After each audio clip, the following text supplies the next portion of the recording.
You're listening to The Upland Rookie, a podcast presented by Upland Brits.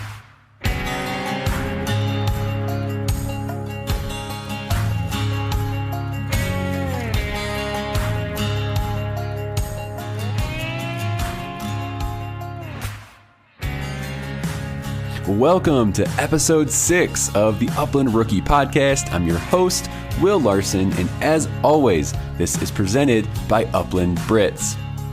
Now today I am joined by my buddy, Cliff Enzor of Uplander Lifestyle.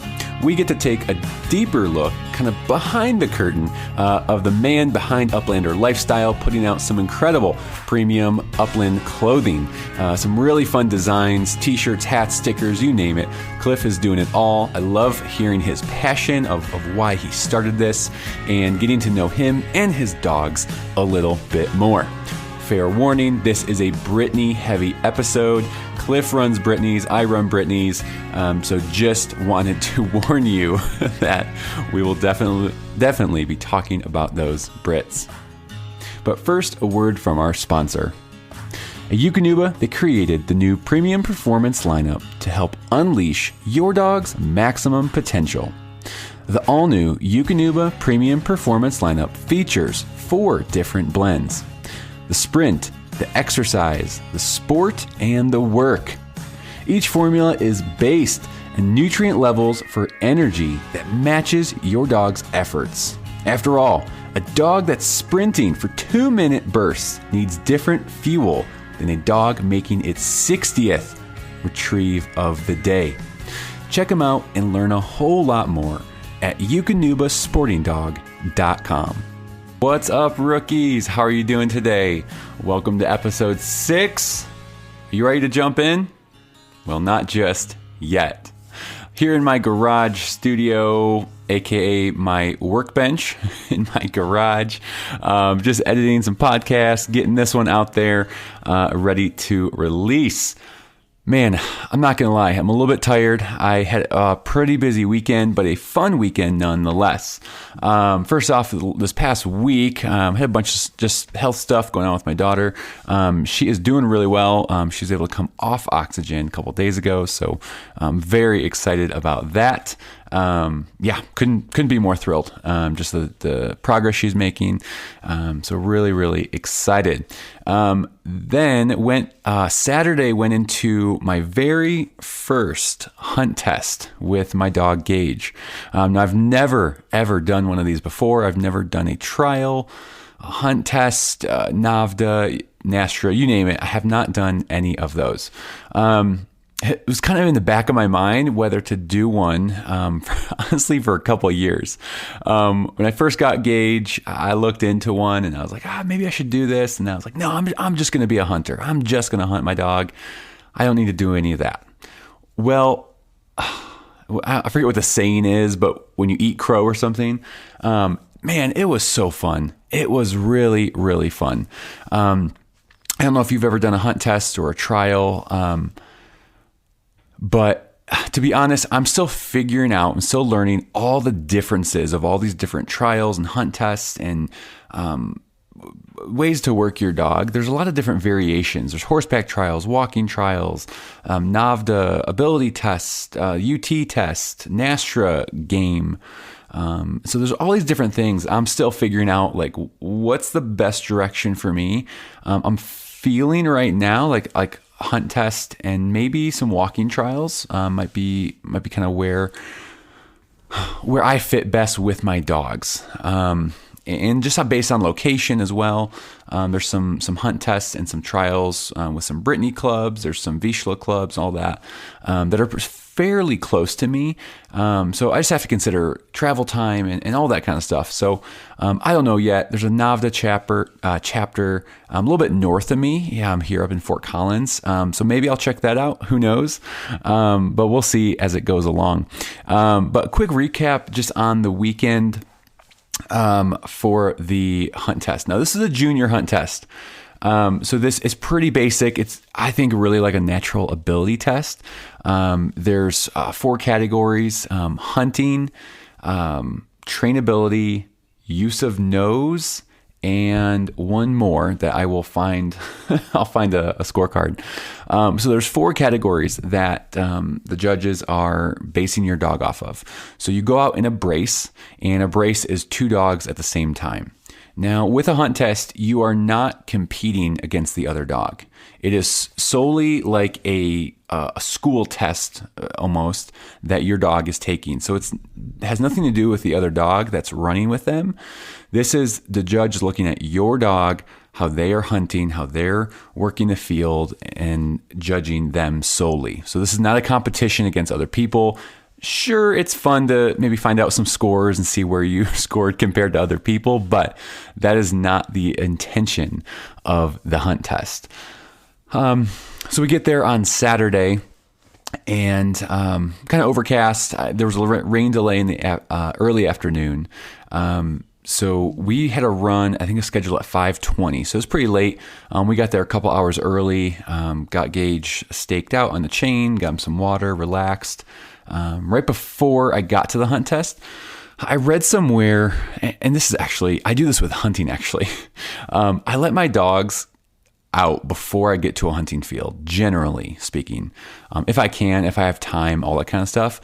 I like my dogs to burn off that kind of nervous energy, that just let them run, let them tear up a field without pushing birds. So I did that with Gage before we ran. I took him a ways down. There was actually some public land I found, and just let him run. Just put the tracking collar on him and let him go. Really just kind of loosened him up, let him run, so that when he got put down in the field to be judged, he was a little more under control. He already burned off some of that crazy bird dog energy. So I don't know if that's an insider tip. That's just what I do. I don't know if you do that as well. But anyways, getting back to the hunt test. So they call you up when you are next. You get your dog ready. You cannot use an e-collar. So AKC has approved tracking only collars that you can use. So I did have a tracking only collar. So through on Gage, that's just what I prefer to run on my dogs. I just always like to have a tracking device on them. So each brace mate or each dog gets assigned a judge, and the judges are on horseback. So I had a really nice judge. I think his name was Gary, I believe. Super nice guy.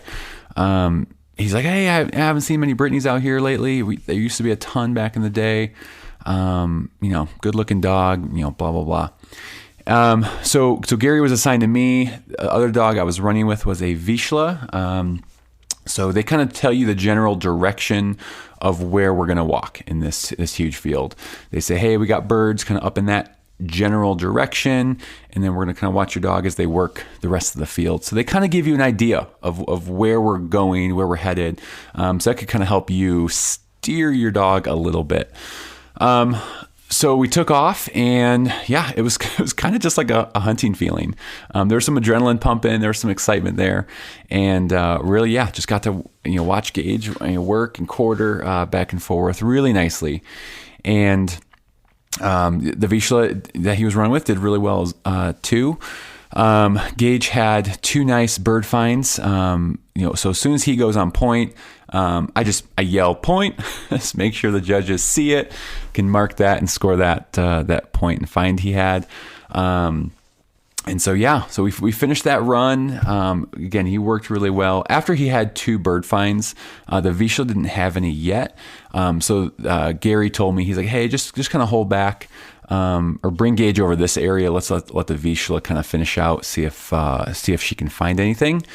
So I kind of worked Gage on another side of the field, and then we finished up our run, and they said, hey, we'll get you your scores later, but all good to go. So that was our run on Saturday. We took off towards home. Saturday night we were gonna camp, but just decided, hey, let's just go sleep in our own bed. It was not that far of a drive. So we did hit a crazy storm. It was a legit tornado that touched down out here in eastern Colorado, and I got some cool pictures up on my social media. If you go check Upland Brits or the Upland Rookie podcast on Instagram, I think I put photos up there of the tornado. It was pretty intense. I've never driven through rain that heavy and wind that intense before. So a little bit of a white knuckle drive back home, but everyone was safe. No one was injured or anything like that. So it was all good. Now, Sunday, we went back for 2 more runs of the hunt test, and it got canceled. It got canceled. The roads, first off, were really, really slick. These dirt country roads. The camper got stuck out there. They were slick and greasy as all heck. So, unfortunately, they did cancel it when most people were already there, which is kind of a bummer. But it is what it is. They just wanted to make sure everyone was safe. The other thing was wind was insane. Probably 40, 45 mile an hour gust, maybe even more. So you think about running dogs in senior or master. I mean, this is a high level. No one wants to be running a dog in 50 mile an hour winds. So a little crazy. They called it off. So I guess the hindsight was I was able to pick up my ribbon on Sunday before I took off. So hour and 40-minute drive for a ribbon. You know, is it worth it? Maybe, maybe. I'm not sure. But yeah. So overall thoughts on the hunt test. If you've never done one, I would say do it. Do a trial, do a hunt test, do NAVDA, whatever it might be. It just lets you experience new things, lets you experience new environments with your dog, put your dog in new environments, whether your dog's young or old. Gage is on the older side, and so he was running in juniors, and so, yeah, that's pretty basic stuff for him, but you know what? It was fun. It was fun for me to see, how an event runs like that. And the people, my gosh, everyone I met. I knew a couple people that were at the event prior, and so that was nice to have some familiar connections. But every other person I was talking to, again, this is a Vizsla club, so a lot of Vizsla owners. There's a couple Brits, a couple Weimarimers, all that. But every person I talked to, I've never met before, and we just started striking up conversations on bird dogs and hunt tests and where you're from and all that good stuff. So ton of fun just meeting new people, getting a new experience. The other thing I was going to say is, again, I am primarily a hunter with hunting dogs. This option I think is a great option just to extend the season and to also test your dog. As I go through the years, and I'll add more dogs, and these dogs will pass, and I'll have more dogs. I'd kind of like to see how my personal dogs stack up against each other. I'd like to see, hey, well, Gage did really well in this event, and Gunner did well here, and this dog, so on and so on. So I think it's a fun way for you to be able to test your own dogs, compare, see what abilities, traits that they carry and that they have, so that you know what you're looking for maybe in a future dog. So that's one thing. The second is I'm no expert on this. I'm still figuring it out.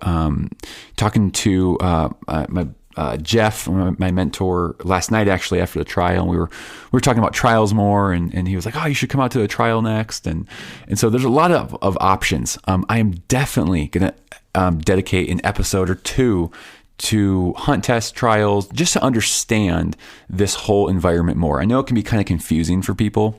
If you're new, if you're even not new, I've been hunting for 4 or so years, and I'm still trying to figure out all the differences and all the rules and all that. So I'm going to get some guys on here that really know this space really well on all ends. I know some guys who are really passionate about NAVDA and have great experience there. And I know some guys in the trial world, horseback trial, walking trials, you name it. So look forward to a fun future episode coming there. Well, should I do a listener question? I'll do a listener question. Let's do it. Blaine writes in. Well, Blaine writes in, what do I need to know before bringing a new puppy home? Well, Blaine, thank you so much for writing in. And first off, if anyone has a question, please email me at uplandbrits@gmail.com or message me on Instagram at the Upland Rookie Podcast. Would love to get your question on the podcast. So Blaine, great question. I know there's a lot surrounding this. I'll try to go through this fairly quickly, but I'll kind of break it down to maybe 3 or 4 things. First off, a kennel. Get a kennel that is, you're not gonna have to buy another one, is what I'm saying. Get a good quality kennel. A big piece of advice I would have with kennel is get the kennel size that your dog is going to be when they're full grown, but then break that kennel in half when that is a puppy. Pups do not like to potty and sleep in the same space. So if you have a huge kennel and this puppy's laying in there, well, they're going to go take a pee in the back corner and then come sleep in the front corner. It's going to make potty training, I think, a lot trickier. I have been very diligent. I'll take a box or an ammo can and, again, just block off the back half of that kennel. And it really, I think, has helped with potty training quite a bit. I know Dakota has something called the Forever Insert. So if you have a Dakota G3 Medium, they have an insert that you can adjust and get kind of micro adjustability, making this kennel smaller, bigger as your pup grows. So really good option if you pick up a Dakota. If not, just use, again, a box, anything to make that kennel smaller, but get a good quality one. Don't get a cheap $50 kennel that's two-piece going to break, if you drop this thing. And it's an investment. It's part of the dog cost. I know they're expensive, but I think it's going to make it's safer. It's going to last. You're not going to have to think about it ever again. Nutrition. Just make sure you have a good quality food. I think I heard someone say, what you put in is what you're going to get out. If you put in crap in your dog, well, you're going to get crap out anyways, but you know what I mean. When we're talking about high performance bird dogs, you're going to want to invest in a good quality food. I fed Gunner Eukanuba puppy, and I just made sure to ask the breeder to give me a little bit of what they were feeding him when I brought him home. So I made that transition really gradual. So I would give him most of what the breeder was feeding, then I would add in a little Eukanuba puppy. You do that over several weeks just to help their stomach adjust to the new formula. And then after 3 or 4 weeks, Gunner was totally on the Eukanuba puppy. So whatever food you're going to get a good quality one and get some of the food that the breeder's feeding to help transition that puppy. Toys or lack thereof. Don't go crazy on the toys. I'm kind of in between. Some people are, hey, no toys for my dog. That's going to ruin my bird dog. Some people are like, all dogs need to have toys. I'm somewhere in between. Just don't go crazy. Toys with squeakers can be kind of annoying. That pup's going to learn to, when they chomp down on that toy pheasant and they get a squeak, well then when they get a real pheasant, they're going to... I've heard this. I don't think I've experienced it really, but just be careful of too many toys, especially with squeakers. That dog's going to grow up and think, oh, let me chomp down on this pheasant and see if I can get a squeak out. So I don't have a lot to back that up, but it's kind of what I hear. But also with toys, bumpers, I'll get some bumpers from Cabela's or Gun Dog Supply or something simple that they can use for retrieving, just for fun. It leads into my next thing is just have fun. Low pressure with this puppy. You're going to get so much advice and opinions going into bringing a new pup home. Just have fun. I've said this before, but let the puppy be a puppy.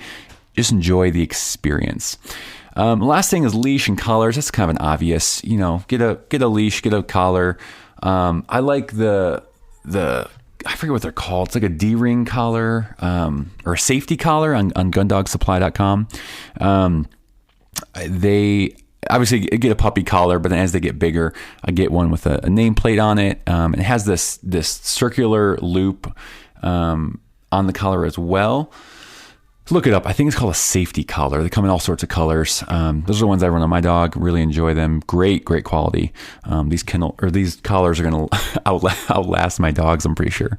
So check those out. With the nameplate, I don't even put my name on their nameplate actually. And it's like a little name tag on the collar.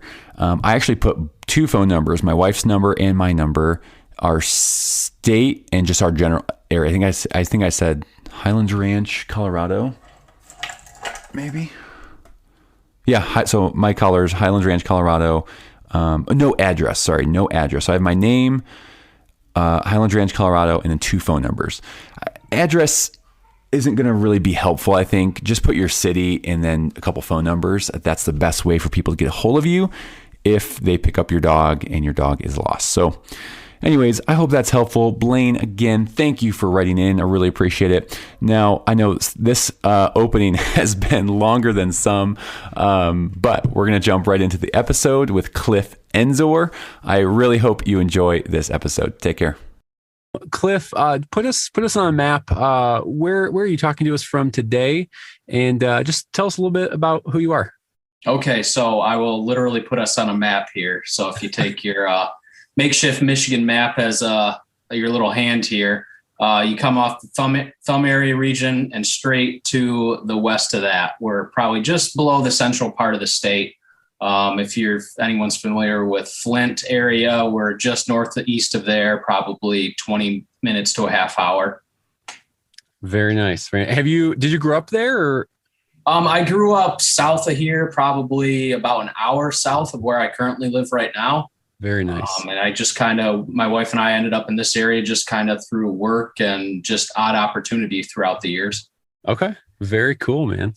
How was this past season for you hunting? Do you get out as much as you'd like to? Yeah, I guess I probably didn't get out as much as I like to, because for me I'd be out there almost every single day if I could. But yeah, for the most part, spent plenty of time in the field. A lot of good days out there.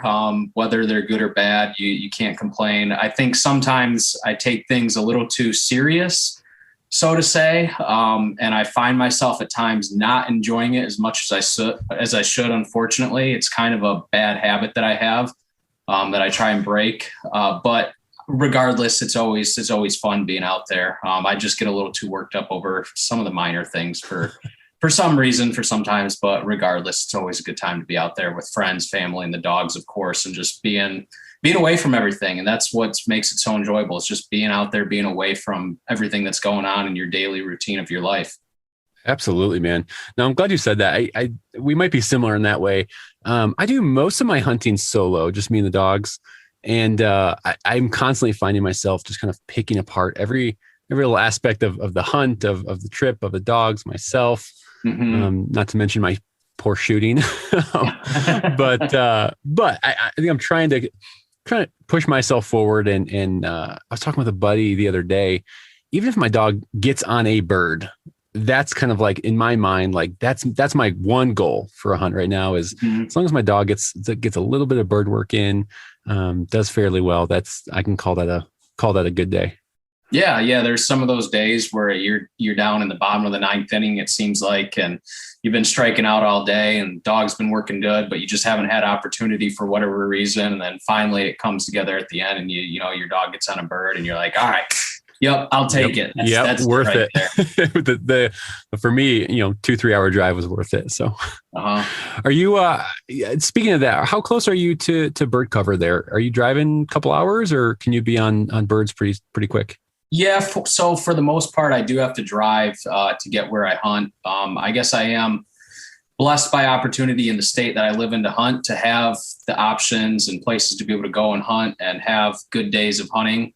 It's something I think I sometimes take for granted, especially when you look at some of the other states in the Midwest, like, you look at Ohio or Indiana, where in Indiana recently ruffed grouse was listed on the endangered species. And it's like, man, we're just one state up from that. And, I can travel 2 hours north and be in prime habitat and be moving birds all day long and having a good day out there with the dogs and at least getting some shot opportunities. So normally I drive, I would say an hour and a half. I could be into bird territory, but for the most part, usually where I start hunting is it's kind of that 2.5 hour from where I live.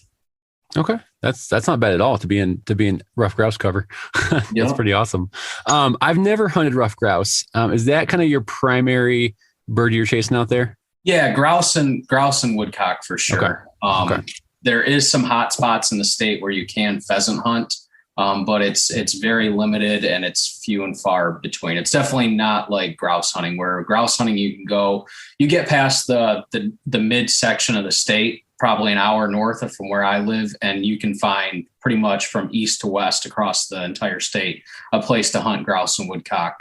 Pheasant hunting, it's just kind of now more or less limited to some hot pockets here or there where there just happens to be a splash of habitat. mixed in on some ground that's available to hunt to people. Okay. But yeah, as far as grouse and woodcock going hunting, yeah, we have almost unlimited options to be able to go hunt throughout the state. And that's what makes our state so special, especially when you look at the amount of public land that's available to people. And I've said this before about our state, if you're an outdoorsman, honestly, from my opinion, there's not a better place to be than in Michigan right here. So whether you want to go deer hunting, we have a really big deer hunting heritage in our state. Yeah. I've heard a lot about the whitetail there. Yes. And then, so even if you're an upland hunter, you have basically the whole northern 2/3 of the state, through the lower peninsula and the upper peninsula included, to be able to go and chase rough grouse and woodcock. We have so many, we have millions of acres of public land available to us. So you don't have to be a landowner or somebody that has, access right down the road from you to be able to go hunt. You can travel, spread out, find different really places to hunt and explore. Yep. That's really nice. I find myself, again, I've never hunted Michigan, but at nighttime, I'll go through Onyx and just start picking random states and looking through their public land access. It's pretty cool. Michigan definitely has some acres.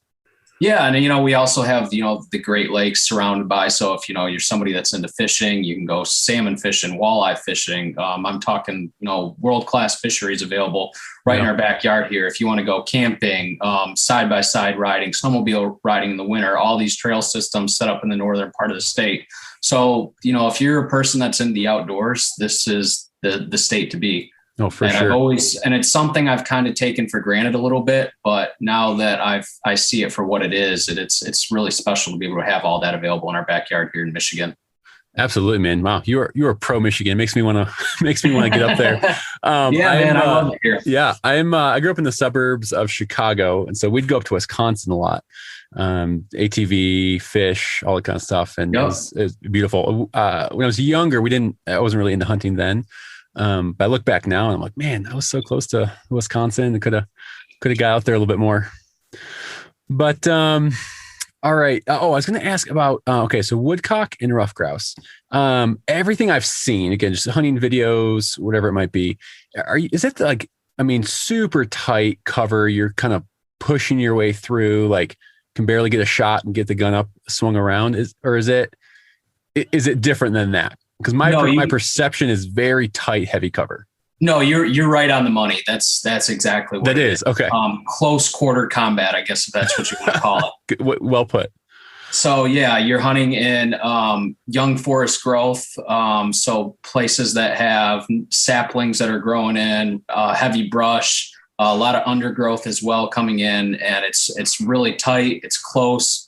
Some of the spots seem impenetrable to get to when you're looking at it from a distance and you're about to walk in. But yeah, that's it. So if you're going to grouse hunt, you better be ready to, as my wife calls it when I take her, get dragged through sticks. Okay. Well put. So Cliff, something I've been asking some of the guests on this podcast is just tell me a little bit about how'd you get into hunting? Now, my guess is you grew up in Michigan. It sounds like you've been doing it for a while, but kind of a twofold question. Tell us a little bit about like your upbringing. Were you a hunting family? And then two, if you have any kids, like how are you helping pass that along to your kids? Yeah, so I was born and raised into a family that hunts. My dad has been a big outdoorsman ever since I can remember. I was always growing up through school, I was going deer hunting on Friday nights instead of going to football games. So it's whether I was fishing or hunting, whether I was turkey, deer, upland hunting with my dad. That's just kind of the thing that my dad and I shared in common that we did together growing up. And my dad has definitely been a huge proponent of what got me into where I'm at now, and the lifestyle that it's evolved into is just being an outdoorsman, hunting, fishing, and just spending time outdoors at every opportunity that I have. That's awesome, man. That's awesome. Do you have kids right now? I do not have kids. Oh, you don't have kids. Okay. I guess let me take it back. I have 3 dogs. So okay. I consider them my kids right now. So how are you passing on the hunting tradition? No. Pretty easy. That's awesome, man. Yeah, it's cool to see just everyone's background and a lot of people like myself. We grew up fishing and outdoors, but I didn't start hunting until I was later. So it's just kind of fun to see everyone's story and their unique upbringing with hunting and bird dogs. So. Yeah, I guess you could consider me, pretty cliche for a lot of people in the industry that hunt. You grow up hunting, but there's a lot of that outside of it. And it sometimes we kind of get sucked into that vacuum of thinking, that's the only way that you can be an outdoorsman or go hunting or be into that type of stuff is by growing up doing it. And it's far from the truth. For example, so I look at my own family and kind of how it's spider webbed out a little bit. So my dad's side of the family, he has 2 other brothers and a sister as well. And my grandpa, his dad, was a big hunter, and he would always take them out as kids hunting and stuff. But for whatever reason, my dad was the only one that carried it on. And so my uncles and my aunt didn't get involved with hunting at all. And then I have multiple cousins on that side of the family as well that they were never introduced from hunting as well, but they knew kind of from our past, our past history of our family, that hunting was, sort of a thing. They see me out hunting and stuff. And I've actually been able to introduce a couple of them to hunting and taking them out hunting with me. So, they've been open to it, and it's not just something that you have to grow up doing. That's really well said, man. No, I meet a lot of people who like, hey, I want to try this. I want to get into it, but I didn't grow up doing it. So yeah, I think that's a really good point of you don't have to be. Case in point for myself, you don't have to be out there since you were a kid. So, while we're talking about hunting, are you just hunting in Michigan? Have you done any trips out west or south for chasing birds, or are you sticking around home pretty close? Not as far as bird hunting. I haven't traveled outside of our state to bird hunt. I have been out of state on other hunts and other trips and stuff, but as far as bird hunting go, nope, this has been it. And part of it, I kind of blame on the opportunity that we have in our state. I haven't felt like I've, it's just too good, huh? It's just too good. Exactly. Everything that I could want to do to spend a day hunting outside of, going chasing sage grouse or sharp tails or huns, things like that you have more in the western states. But we do have a trip planned to Montana this year in September. Nice. So that's going to be really fun. Nice. I might see you out there then. Right on. I'm nailing down dates right now still, but I'm thinking like maybe the third week of September I'll be out there. Okay. Yep. So, yep. Yeah, that's awesome, man. Yeah, I've never been before, and I've been toying with a lot of different dates and states to hunt, and kind of nailed down Montana. I want to hit that up. So. Yeah, Montana just sounds like, I guess, the mecca for whatever you wanted to hunt. Pretty much. There's so much vast different, habitats and, different style of hunting than we're used to seeing here. It seems like you can go, and if you wanted to hunt sharptail one day and go spend 2-3 days and hit it hard. And if you wanted to take a gamble at trying to get a sage grouse, there's the opportunity at least to do it. Absolutely. Yeah. My, sage grouse is definitely on the list. I was thinking about, cause I have to go through, I'm in Colorado. I have to go through Wyoming. Maybe trying to hit Wyoming on the way up for sage grouse. And then I don't know, we're still making lots of plans. It's hard to decide. Yep. I hear you. That's awesome, man. Okay. We can't ignore this anymore. You run Brittany's. You're my kind of guy. It's going to come up sooner or later. I'm trying to be diverse. I'm trying to get other people with other breeds of dogs. I've said it. I love all bird dogs. I am just partial to the Brittany's. We're the same way. Okay. Nothing against other dogs. I interviewed my buddy Matt the other day. He runs GSPs. They're fantastic dogs. But Brittany's are where it's at for me. Talk about your Brits, man. You got some great looking dogs. Just tell us a little bit about them. I guess, first off, thanks for the compliment on them being great dogs. I hold them to a high standard, and sometimes my standard probably is a little too high, but we always train for 100%, even though it's not always, you can't expect 100% all the time out of a dog. But yes, I have 3 Brittany's. I have 2 livers and 1 orange dog now. I've kind of been known. That's right. I saw that you picked up the orange one, a couple months ago or last year? Yeah, the day after Christmas, she came home to us. Nice. So I guess if you want to call her our Christmas present dog. There you go. Did you intentionally go orange, or did it just happen that was the litter?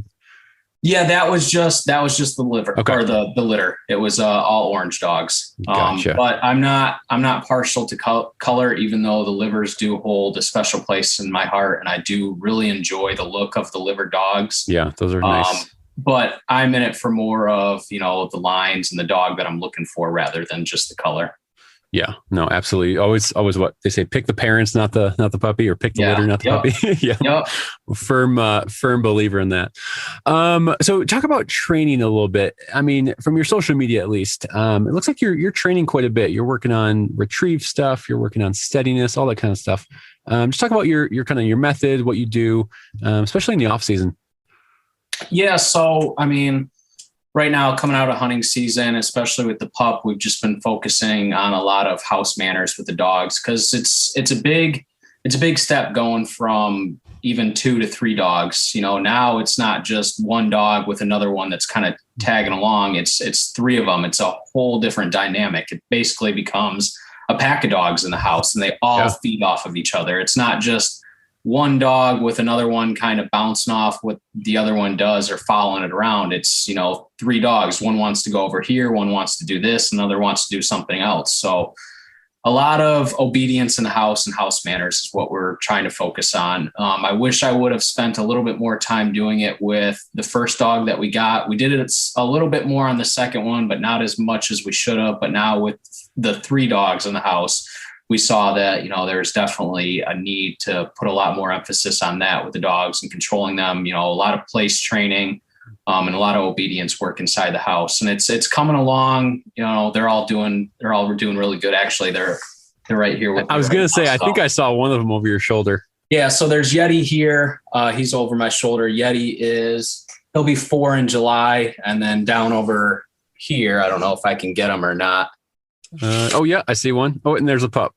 Yep. So you got Aspen, who's the orange dog there, and then Ember, the other liver dog that she's next to. Okay. They look awesome, man. I was just going to ask you if you mentioned place training. I was going to ask you if you're using like a dog bed or those raised ones. I haven't done place training yet, but it's been something that we have 2 right now and talking about a third. And so it's been something I've been interested in more of place training. So yeah, the place training, it's honestly been a game changer with all 3 of the dogs. So I don't look at place training as necessarily like just training to go on a bed. It's wherever I tell the dog to go. So if I want you in this corner of the room, you're going to go over and stay in that corner of the room and stay there until I release you. Or if the only place that you have available to go right now is up on the sofa, and that's the only place I can put you to stay calm for the moment, I'm going to put you on the sofa and you're going to stay there until you're told to be released or move again. That's awesome. So right now we do have a couple raised beds. We're with the younger dog. We've been working on place training since the day she came home, basically, and kind of molding her into that free shaping form of staying on a bed and being rewarded for staying on the bed. And she's been great with it. She's been really easy to do because we've been molding her and conditioning her from the start to do that. But the other 2 dogs, we didn't necessarily do that as much. They kind of had a little bit more free reign if they wanted to go lay on the sofa or go, sit in front of the door or something like that on their own accord. They were allowed to do that because we didn't put the emphasis on it. So they've been a little bit more of a challenge to break. They get a little antsy after being on the bed for a little bit, but for the most part, everybody's doing pretty good. I mean, it looks like it's working right now. Yeti over your shoulders, doing real good. Couple. I actually have a lot more questions on these dogs. Are any of them related at all? Yes. So Yeti here over my shoulder, he's like I said, he's going on 4 years old. And then the newest dog that we got, actually, we had an opportunity to get her from not the same exact breeding, but she comes from the same bitch as Yeti. Okay. So she's half parent that Yeti has. Very cool. Very cool. That's awesome. And then the name. So it sounds like you want some outdoor names. You got Ember, Aspen. Is that kind of a theme you do, or? Yeah, a little bit of the outdoor theme, just because I've always considered myself a person that's always been really involved with the outdoors. And I was just really hoping for dogs that would love the outdoors as much as I did. So that's kind of where the mindset of the names, if I can name a dog that relates something to the outdoors, hopefully they'll love being outside as much as I do. Oh, sure. Absolutely, man. That's cool. Yeah, I'm always curious on people's story behind their names and if they have multiple dogs on kind of carrying themes across. So that's pretty cool, man. I was going to ask, so I know we talked about, we're picking the parents of a pup. We are, looking at the litter, the line as a whole. But you specifically, I mean, you've picked out 3 dogs now. You could have had more in the past.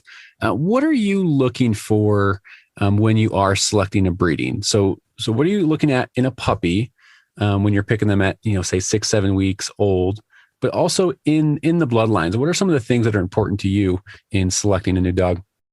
So I guess that brings me to the point of Brittany's in general. Is the first thing I'm always looking for is, and it kind of fits my style of hunting, is dogs that are a little bit on the smaller side.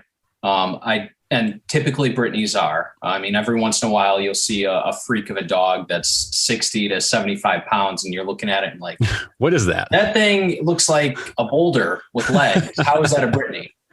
But for the most part, I like dogs that are smaller for 2 reasons. They work out really well in the house, and they also seem to have a little bit more of a stamina, better stamina than some of the bigger dogs that I've seen run that seem to make it, an hour or 2 and they get worn down pretty fast. The smaller dogs seem to have a little bit more of a stamina and can last a little bit longer.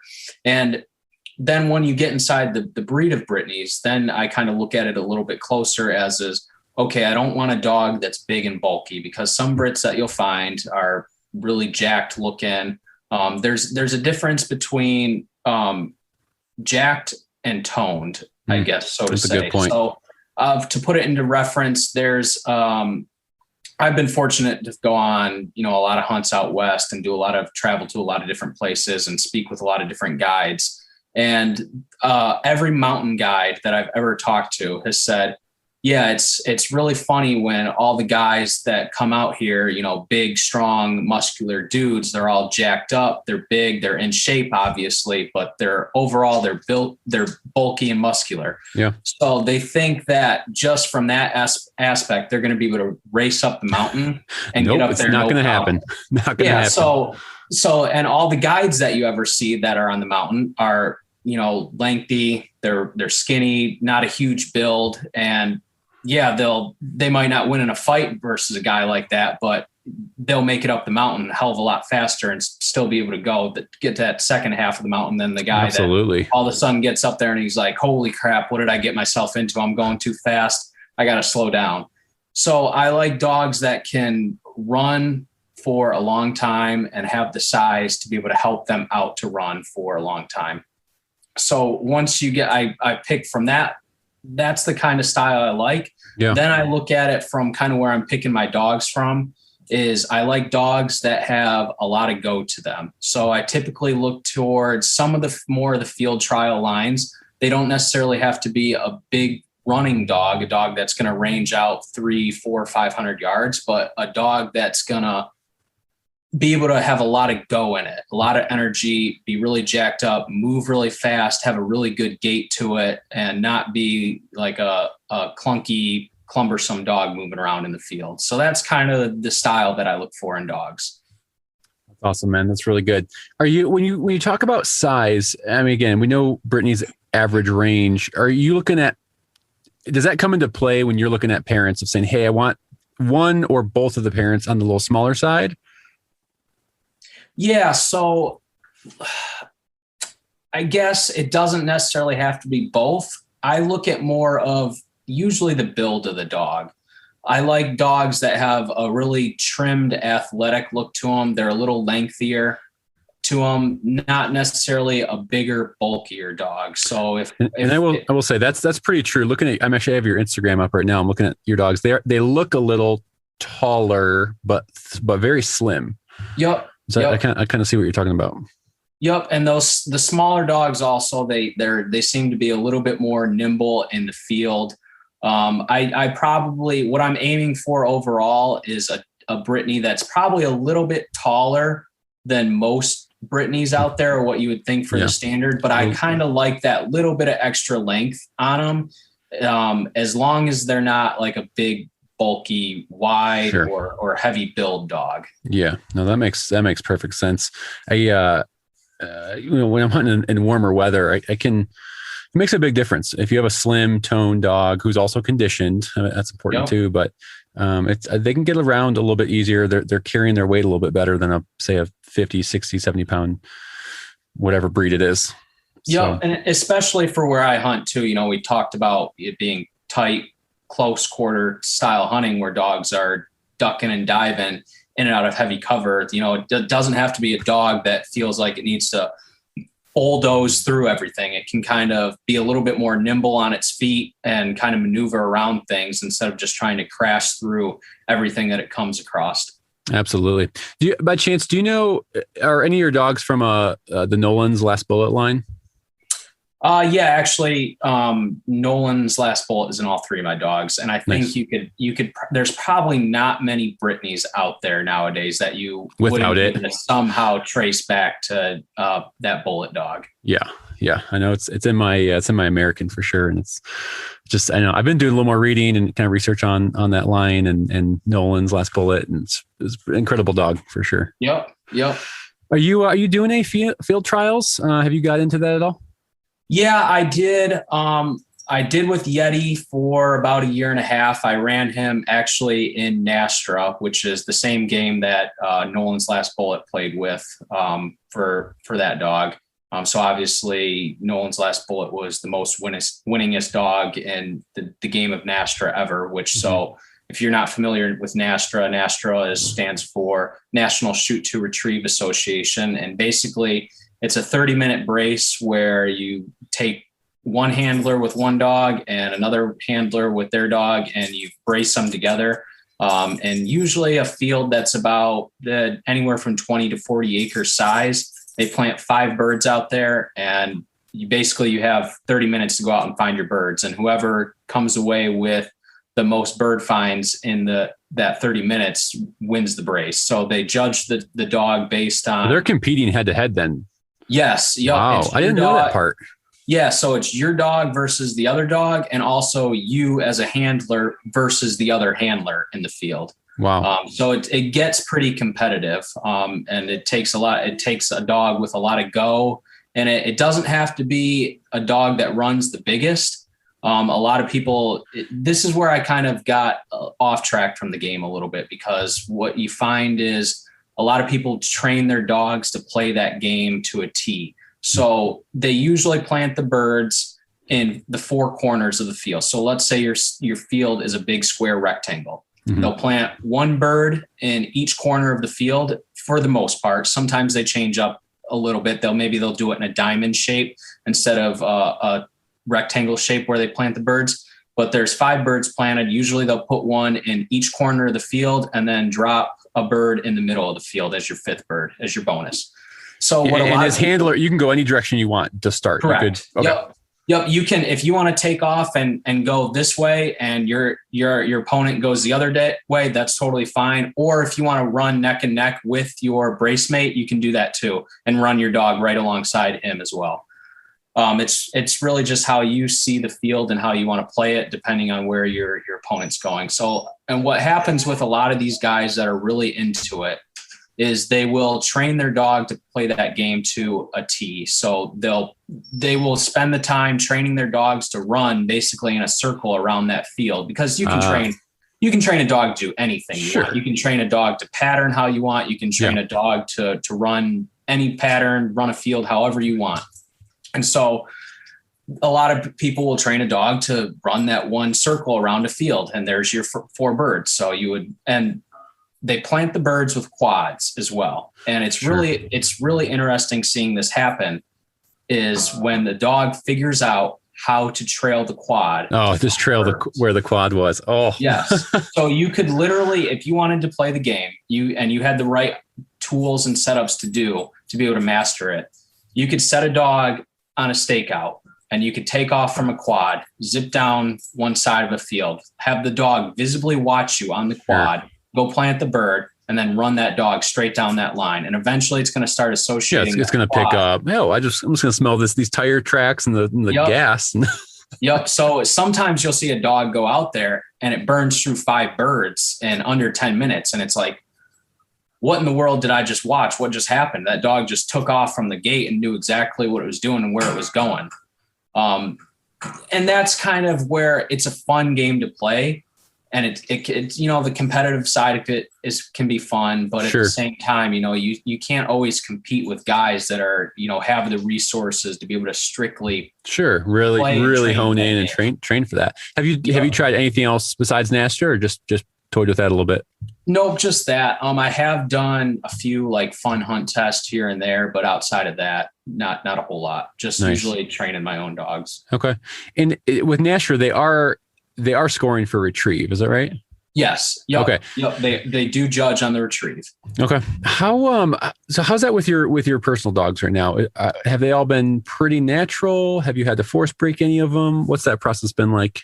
Yeah. So I guess my process has kind of evolved from the first dog to the third dog where I'm at now. My approach to training now is just more or less conditioning the dog. So anytime the dog does something, whether it's right or wrong, the dog is being conditioned to do that. So if the dog everybody says that dog training is about repetition.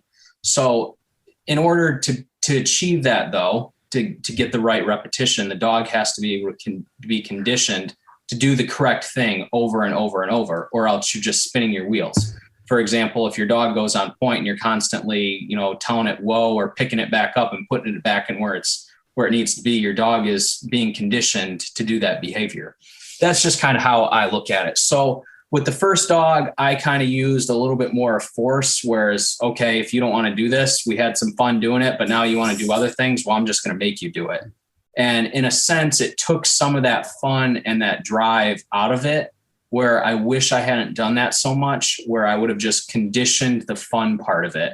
So that's what I've been working on with the other two. And Ember's been a natural retriever from the start. She loves, and so I guess I'll give some more context back on my dogs here. So Yeti is our oldest dog. He's 4 years old. Then we have Ember, who is a year and 4 months now. And then we have Aspen, who's 5.5 months. So Ember from the start has been a really natural retrieving dog, but it's something that I've kind of instilled and molded her into wanting that behavior out of her, to be able to go out and keep constantly doing retrieve after retrieve. Like, that's been her reward. That's been her fun part of the game. That's what helps motivate her. Yep, exactly. And I use her if I'm trying to teach her something new. I often use her drive to retrieve as her reward to be able to do that new task that I'm trying to teach her. That's awesome. My Gage, he's my older 4-year-old, or almost 4-year-old Brit. He was not, okay, sorry. As a puppy, he loved retrieving. For the first few months, I was like, this is awesome. He's going to be a natural retriever. And then maybe 6-7 months, I don't know if I did it too much with him. It just became kind of boring almost. But then after that, he just showed no interest in retrieving live or birds, bumpers, whatever. So during lockdown, COVID, all that, I did force breaking myself, and it's still not 100% on birds, but like bumpers and all that, he's great on those. And so I just got to work now on transitioning that consistent yard work to consistent bird work now. And so that's kind of our goal for this year. Yep. Tell me about, so it's not many people you meet with 3 dogs. most guys are having 1, maybe 2. I know you just got your 3rd going into this season. Are you going to try to hunt all 3 together? Are you the mindset that you like to keep them fresh and rotate them out? Yeah, definitely.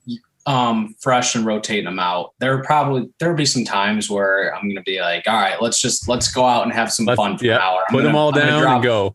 Yep. I'm going to put you all on the ground here and let's just see what happens. Let's go out and have a good time and hunt together. But for the most part, it'll be rotating dogs in and out, especially on longer weekends or longer trips where it's nice to have that dog power. There was this year with Ember being in the mix last season.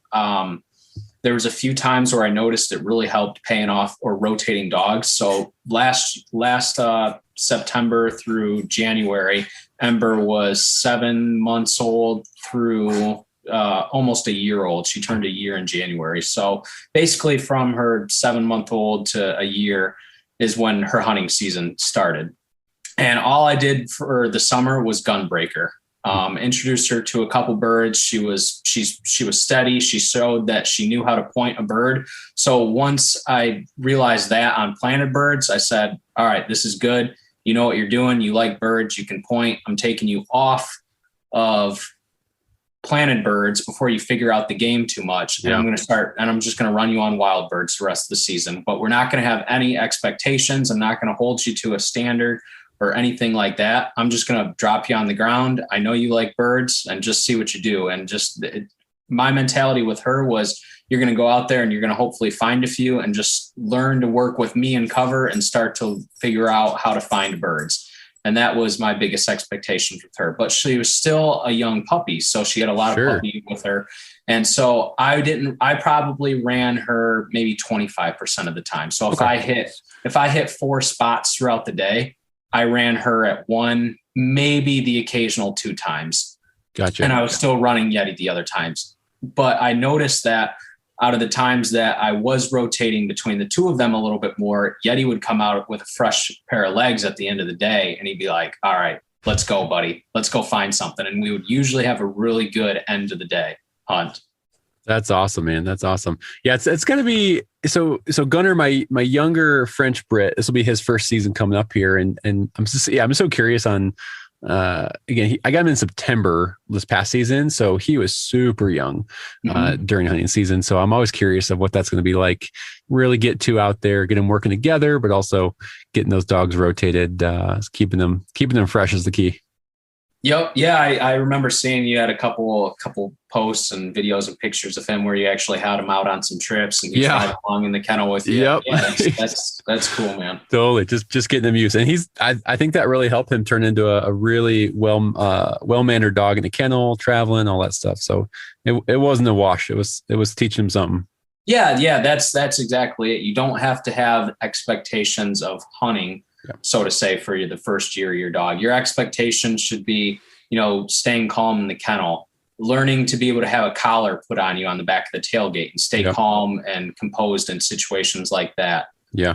And those, dragging a check cord around for the first year, those are all things that you should have expectations of your dog to be able to realize and learn instead of just going out and finding and pointing every bird it comes across, because that's not reality. Sure. If you can get the dog into the field a little bit, at least get it some. The biggest thing I think is just getting the dog used to working with you. Yeah. Well, there's so many more aspects to, the actual hunt. You're living with this dog, your dog's traveling with you. There's all these things with a dog that come with this, that it's not just about the hunting and pointing and finding the birds. Yep. So these dogs have to learn how to be well-mannered in all different situations. Not just the time we put them down in the field.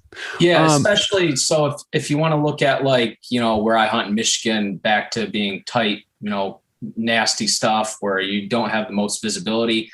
That's a big learning curve for the dog, is learning how to navigate with you through those woods. So I've seen a lot of people come up and hunt with me that their dog hasn't been introduced to that before. It can have excellent recall, whether you're in the yard or out in an open area, but then you take a dog like that and you drop it down in the woods like that, where it runs 40, 50 yards out and it can't physically see you anymore. And it's now all of a sudden, things get a little echoey in the woods, dogs get turned around and all of a sudden your dog is 200-300 yards out and people are standing going, oh, geez, what do I do? My dog's never done this before. It's a learning curve for the dog to be able to learn how to navigate those woods with a handler. And that's a big thing you can't overlook. Absolutely. I think you said in the beginning of this episode of dogs are always learning something constantly. And we got to take advantage of all sorts of opportunities. Yeah. I wanted to ask you, anyone listening out there who, let's say they just picked up their first bird dog this spring or maybe this summer, maybe they're just getting into hunting. What's some advice you would give someone picking up their first bird dog, approaching their possible first season coming up? Have fun. That's it. That's why you get the dog, right? Is to have fun. Well said. That's really about it, especially first year with a dog. No expectations other than just have some simple manners and be able to be mindful of you. But other than that, have fun. Don't get frustrated. Don't get mad. Don't get down on yourself because you see other people going out there and, they're flashing puppies that are pointing birds at, 15 weeks old. And then you're sitting here with a 5-month-old dog and your dog runs in on a bird and blows it up. And you're going, well, what the heck is wrong? I'm seeing all this other stuff and, my dog should be pointing too. And you can't put a timeline on a dog. So just go out there and have fun with it. That's the big thing. Everything will come. Put a timeline. I might title the episode, "Don't Put a Timeline on a Dog." that cannot be overstated. All right, brother, let's talk a little bit about this Uplander lifestyle. First off, I got to say, you put out some killer designs, your dog breed series, some of your shirts, your stickers, all that good stuff. Are you doing this design work yourself? Yeah, all of it is done. I do it all myself. It is incredible. Well done. Thanks, man. I appreciate that a lot. Very well done. So for those that don't know, what is Uplander lifestyle? Give us an overview. So Uplander is basically, we're, I guess, first and foremost now, I don't like calling this exactly what it is, but at this point in time, I guess it is what it is. We do design and sell apparel. And I don't want to sound like a salesman because that's not what I've ever wanted the brand to be looked at as, is just somebody that's trying to hustle and sell product. But we do sell apparel that's designed around for people that are really into upland hunting. So we make stuff that are for, I look at it as this way. Apparel is a big part of people and who they are because you're wearing something. If you're going to wear something, you're going to want to wear something that represents you. I mean, look at me. I'm wearing a camo vest right now. It's obviously because I'm an outdoors person. Yep. So people that were big into upland hunting, I felt like they didn't have that many good options to choose from. And there was nothing that was really in that space. And when I started getting back into upland hunting more over the last, half dozen years and just looking at the industry's felt very outdated, so to say. And whether this was how media was being portrayed in the industry, or companies were trying to get their messaging across, everything just felt outdated. And so I guess even to back up and build on that a little bit more. So I've worked in the outdoor industry my entire career. So I primarily work in the big game industry for my day job. But if you look at like the whitetail industry, I want to say it's probably 5 to 6 years trend wise behind everything else out in the modern day market. And then you look at waterfall, it's probably another 8 years behind everything. And then you get to upland hunting and it's like way back there. It's like, oh yeah. And I'm not saying that upland hunting should change in the sense of what it is at the root of it, because upland hunting is always going to be about the birds and the dogs. That is 100% of the focus of that. And that's the timeless part of it. That's never going to change, whether it's 2050 or it was 1952. That part of it's never going to change. But what can change is our messaging, how we promote the sport, how we're trying to draw people in. And I looked at the industry and said, how can I help somehow? And I'm not some person that is, going to sit here and give people expert advice on training their dog or how to become a better upland hunter or things you should be looking for out in the field, because I'm still a novice at all that stuff. But what my background enables me to do is to be able to create things that represent people, that people can connect with, and things that people can wear and be proud to wear, that is who they are as upland hunters. So that's how I looked at it and said, I know my strong suit is in marketing, it's in design. How can I combine that into upland hunting to help keep pushing this industry forward? And from there, Uplander lifestyle was born and evolved into what it is now. And in doing so, I wanted to also, turn that back in to be able to promote our sport and give back in ways. So, for example, it was a big part of, from the start, being able to take, a percentage of each sale and give it back to conservation. I was just going to ask you about that. I think that was so cool. You posted something about that maybe a couple of weeks ago. I love that. I think that's such a cool model to have and build that into your brand. Yeah, because it's from my perspective, working in the outdoor industry my entire life, you look at all these companies that are founded by pretty much, every company out there is, for the most part, in the outdoor space, is founded by people that are hunters or enjoy doing that type of work. And everybody likes to sit there and say, well, geez, hunters are a dying breed. How do we change this? And you have all these companies out there, not saying that all of them are like this, but how can you look at it and say, if everybody knows that our sport is dying somehow, how can you just sit there and try and make money off of it and not do anything about it? Absolutely. And that is well said. A big eye-opening part from what I've experienced in the outdoor industry is, outside of, the Pittman-Robertson Act, there's nothing else that these companies are doing to try and give back or get, new faces involved with it. They're just selling their product, and that's about it. Sure. So I wanted to do, it was kind of at an odd point in my career where the company that I worked for was in the middle of a sale. The company I worked for was being sold off to another entity that or new buyers were purchasing it. And I was just looking at it. It's like, man, there has to be more than this of just starting a company and building it up and selling it and that be it. So what can I do to create something that, could resonate people, but it also allows me an opportunity to give back in one way or another and also promote our sport. Absolutely. And that's how I kind of found myself into what I'm doing now with Uplander. That's awesome, man. Are you primarily working with like Pheasants Forever, Quail Forever, BHA? What are some of the organizations you're working with to give back? Yeah, so definitely Pheasants Forever, Ruffed Grouse Society. Like for example, there's in our state right now, we just donated, a sum of money to a project that's going on to improve habitat for woodcock in the southern part of our state. Oh, very cool. being a part of things like that is actually a pretty cool and special thing to me. And so we do things like that within our own state, and then also just making donations, a blank donation to Pheasants Forever or Quail Forever, our Ruffed Grouse Society.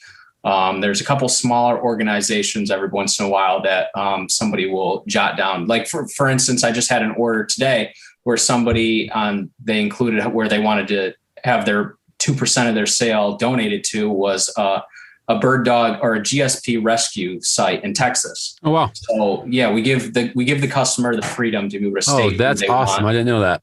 Yeah, who they want it donated to. So it's not just inclusive to Pheasants Forever or Ruffed Grouse or whoever. Really it's cool. Whatever nonprofit organization you want. Wow, that's awesome, man. Bravo. What's the best selling bird dog shirts you're doing right now? You got a few different breeds on there. Short hair. Sure. Okay. Oh yeah. Yeah. I was just listening to I think it was On the Wings podcast recently, and they're doing that Bird Dogs for Habitat campaign. Yep. The dang GSPs, man, they're leading the charge right now. Yep, for sure. I think Brittany's wearing third. He said so. Yeah. Yep. So usually it kind of goes GSPs, then Labs, and then Brittany's. And I think the Pheasants Forever, probably that little voting thing that's going on right now probably represents that to a T, how the kind of the structures of the breeds break up. But I think GSPs they're a really hip popular dog right now. Outside of just people that are bird hunters, just people that maybe have a little bit more of an active lifestyle, they're just a really popular breed right now overall. Do you think that's pretty new though, or do you think that's been going on for a while? I think it's probably been going on for a while. And I think as far as if you look at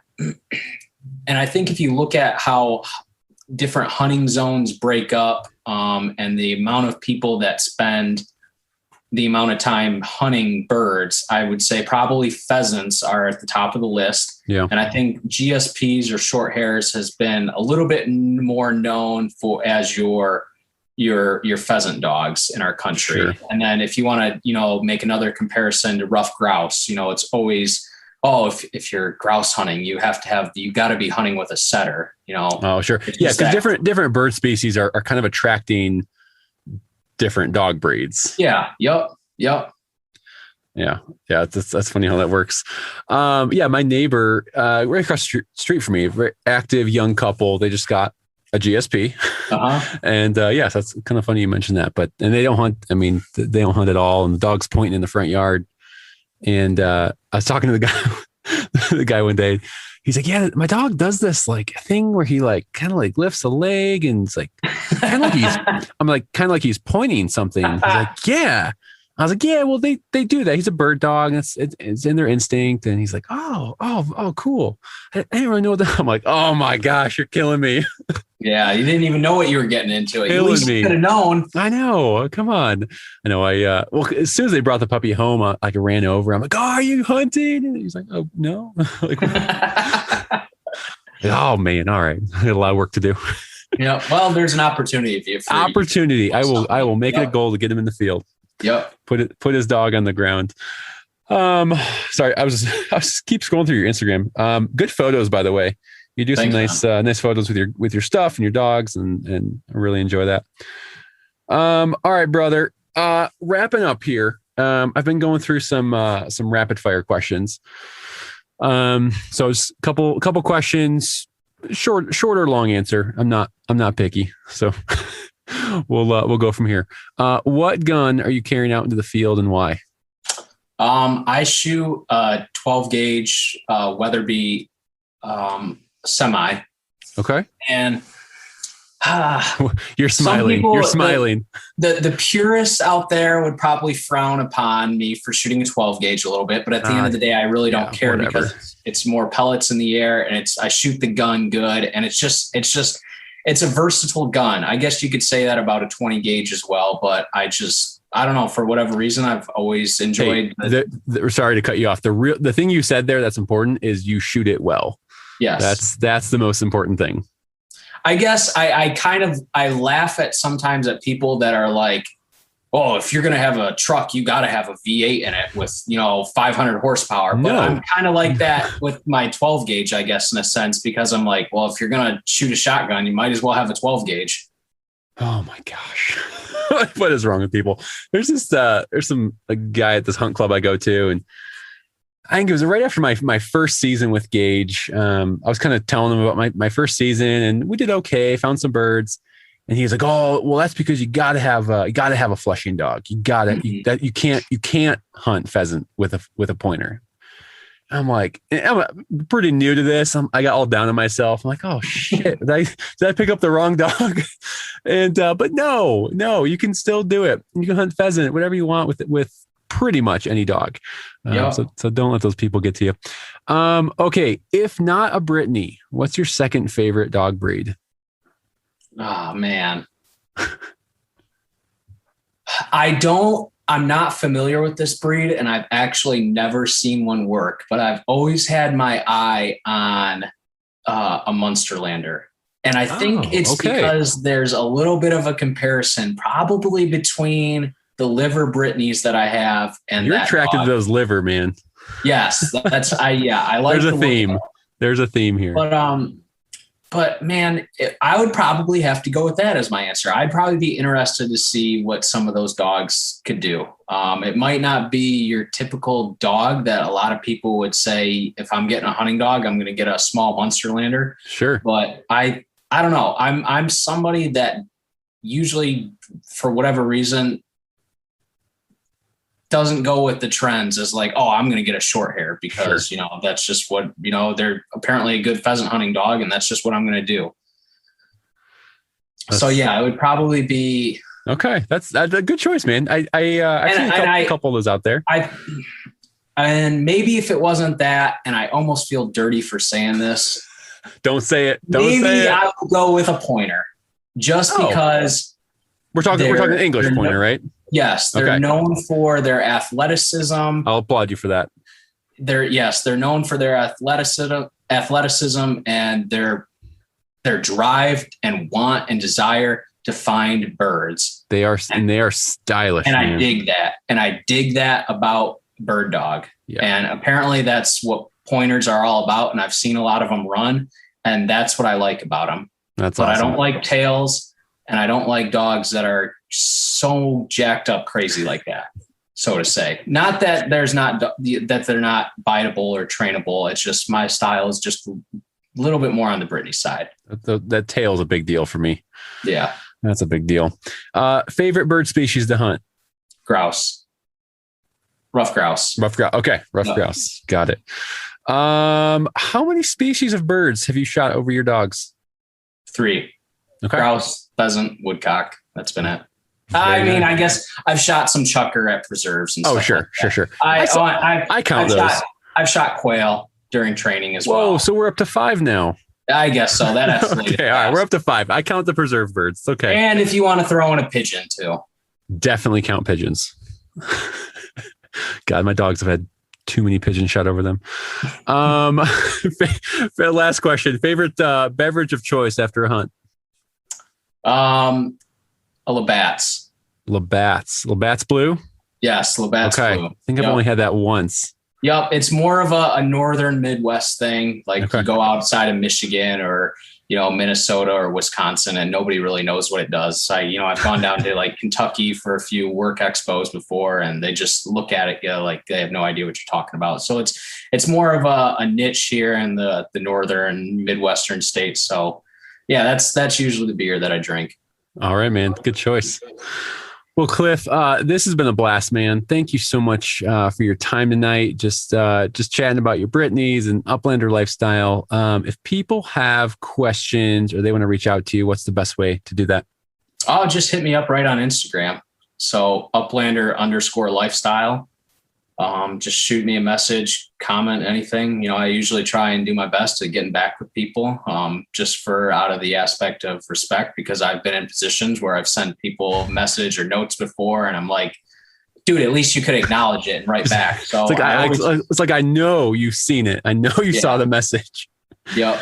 No, I'm with you on that. Well, thank you very much. Everyone, check out Uplander Lifestyle. Again, Cliff puts out some great photos, great apparel. I've been loving all your designs. So keep up the great work, Cliff.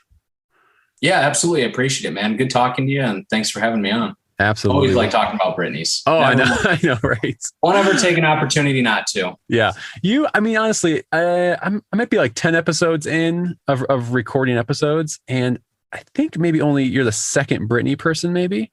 But I think I'm doing okay with diversifying. So, yep, that's trying not to shove Brittany's down everyone's throat, even though they are the best dog. Come on now. Yep, there you go. I'm gonna get a bunch of hate mail, but all right, Cliff. I'm gonna end this recording and then we will take off here. Well, that is a wrap of episode 6 for the Upland Rookie Podcast. Thank you once again for choosing to join me on this episode. I hope you enjoyed that conversation with Cliff Enzor. Hope the Brittany talk wasn't too much for some of you. Sometimes that is going to happen when you get two people who are passionate about the same breed of dog. I've said it before and I will say it again. I truly love and appreciate every bird dog breed out there. They each have their own unique qualities and abilities that make them unique and special for so many people. So no matter what breed you choose to run, there is no wrong breed of dog to hunt with as long as it gets you outside. Well, once again, please share, rate, and review this episode. Share it with your friends or family members, coworkers, or your hunting buddies. Help get the word out there and leave a rate and review on Apple Podcasts if you can. Would really, really appreciate that. Well, remember, if you're not lucky enough to hunt with or own a Brittany, any bird dog is better than no bird dog. Go put some miles on those boots. Until next week, take care. That's it.